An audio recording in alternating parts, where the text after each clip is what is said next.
Hello friends, నేను రాజీవ్ గారు. Welcome two times of Telugu. చదువు అనేది జ్ఞానాన్ని ఇస్తుంది, విజ్ఞానాన్ని ప్రసాదిస్తుంది. కానీ కొంతమంది చదువుకున్న మూర్ఖులు, ముఖ్యంగా రీసెంట్గా రణబీర్ అల్లాబాడి అనే ఒక యూట్యూబర్ చేసిన కామెంట్ ఇప్పుడు ఇండియాని షేక్ చేస్తుంది.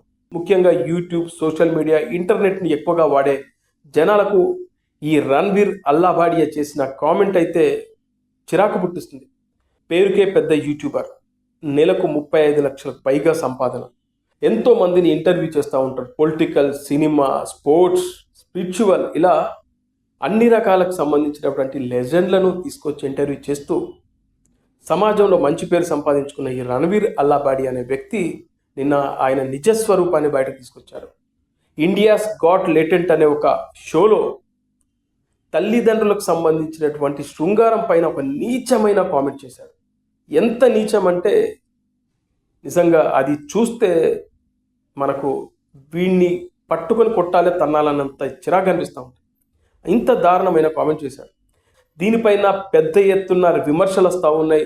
ముఖ్యంగా సినీ ప్రముఖులు, రాజకీయ నాయకులు, స్పోర్ట్స్, అంతేకాకుండా పార్టీలకు అతీతంగా అలాగే మహిళా సంఘాలు కూడా వీనిపైన కేసులు పెడతా ఉన్నారు. తీవ్ర స్థాయిలో విమర్శలు చేస్తూ ఉన్నారు. దొరికితే తంతామని చెప్తా ఉన్నారు. అయితే ఇది గమనించిన వీడు వెంటనే నేను మాట్లాడింది తప్పు, నన్ను క్షమించాలంటూ ఒక ప్రకటన కూడా చేశాడు. దీనిపైన మహారాష్ట్ర ముఖ్యమంత్రి దేవేంద్ర ఫడ్నీస్ కూడా చాలా సీరియస్గా రియాక్ట్ అయ్యాడు. ఆయనపై ఎఫ్ఐఆర్ కూడా నమోదైంది. దీన్ని మేము చాలా సీరియస్గా తీసుకుంటున్నాం, ఇకపై ఎవరు ఇలాంటి మాటలు మాట్లాడకుండా చేస్తామంటూ దేవేంద్ర ఫడ్నీస్ మహారాష్ట్ర ముఖ్యమంత్రి కూడా చాలా సీరియస్ కామెంట్ చేయడం జరిగింది. అయితే వీడొక్కడే కాదు, ఇలా యూట్యూబ్ ద్వారా పేరు సంపాదించుకున్న చాలామంది ఈ మధ్యకాలంలో డార్క్ కామెడీస్ పేరుతో చాలా దారుణంగా, నీచంగా మాట్లాడుతుంటారు. నలుగురు కూర్చొని ఎక్కడెక్కడో నలుగురు కూర్చొని వాళ్ళ ఇళ్లలో జూమ్ మీటింగ్ లాగా పెట్టుకొని ఇక్కడి నుంచి వాడు ఎక్కడో ఏదో కామెంట్ చేస్తూ ఉంటాడు. దానికి వీళ్ళు రియాక్ట్ అవుతూ ఉంటారు, పగలబడి నవ్వుతూ ఉంటారు, చిల్లర కామెంట్లు చేస్తూ ఉంటారు. ముఖ్యంగా మహిళలపై, అలాగే ట్రోలింగ్స్. మీ అందరికీ తెలుసు, మొన్ననే ఆ మధ్యకాలంలో ఫన్ మంతు అనే ఒక వ్యక్తి డార్క్ కామెడీ పేరుతో చేసినటువంటి ఆ నీచమైన కామెంట్ ఇప్పటికీ మనం మర్చిపోలేదు.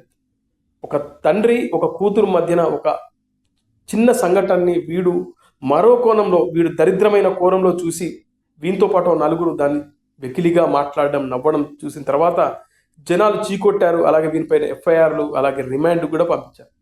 వీడొక్కడే కాదు, ఇలాంటి సన్నాసులు చాలామంది ఉన్నారు. ముఖ్యంగా వీళ్ళు చదువుకున్న వాళ్ళు, పెద్ద పెద్ద కుటుంబాల నుంచి వచ్చిన వాళ్ళు, తల్లిదండ్రులు, హయ్యర్ ఆఫీసర్స్, వ్యాపారవేత్తలు. వీళ్ళకు చదువు ఉంది కానీ సంస్కారం లేదు. మూర్ఖులు. తల్లిదండ్రులు సంపాదించిన డబ్బుతో మంచి మంచి కెమెరాలు కొనుక్కొని, అంటే లేటెస్ట్ టెక్నాలజీకి సంబంధించినటువంటి ఎక్విప్మెంట్ తెచ్చుకొని, వీళ్ళకు పరిచయాలు ఉంటాయి పెద్ద పెద్ద హీరోలతో, అలాగే పొలిటికల్ లీడర్లతో, స్పోర్ట్స్ స్టార్తో పరిచయాలు ఉంటాయి. వాళ్ళని తీసుకొచ్చుకొని కూర్చొని పోడ్కాస్ట్ పేరుతో విచ్చలవిడిగా మాట్లాడుతూ చండాలంగా, దారుణంగా, నీచంగా సభ్య సమాజం తలదించుకునేలాగా క్వశ్చన్లు వేస్తూ మాట్లాడుతూ ఉంటారు. ఇంత దిగజారిపోతూ ఉంది వాళ్ళ సమాజం. ఒక తల్లిదండ్రులకు సంబంధించినటువంటి శృంగారం గురించి నీచంగా, దరిద్రంగా మాట్లాడుతున్నారంటే, కామెంట్ చేశాడంటే వాడిని ఏమనాలి? అందుకే వాడిపైన చర్యలు తీసుకుంటామని మహారాష్ట్ర ప్రభుత్వం చెప్పింది. అలాగే వాడిని విడిచిపెట్టమంటూ ఇటు మహిళా సంఘాలతో పాటు చాలామంది మేధావులు కూడా తీవ్రంగా స్పందిస్తున్నారు. ముఖ్యంగా పబ్లిక్ స్పందిస్తున్నారు. ఇకపై అతని వీడియోలు చూడొద్దు, బాయ్కాట్ అంటూ చాలామంది సోషల్ మీడియాలో మెసేజ్లు కూడా పెడతా ఉన్నారు. ఇది సంగతి. అందుకే నాకు ఏమనిపిస్తుంది అంటే, ఇలాంటి మూర్ఖులను మనమే పెంచి పోషిస్తున్నాము. ఎందుకంటే వాడిని ఒక పాపులర్ స్టార్గా చేసిన తర్వాత వాడి నోటి నుంచి ఇలాంటి మాటలు రాకుండా ఇంకెలాంటి మాటలు వస్తాయి. అందుకే వాడు ఏంటి, ఎలాంటి వాడు ఏంటో చూస్ చేసుకున్న రైట్ మనకుంది. కాబట్టి ఇలాంటి వాళ్ళను ఖచ్చితంగా బ్యాన్ చేయాల్సిన అవసరం మనకుంది.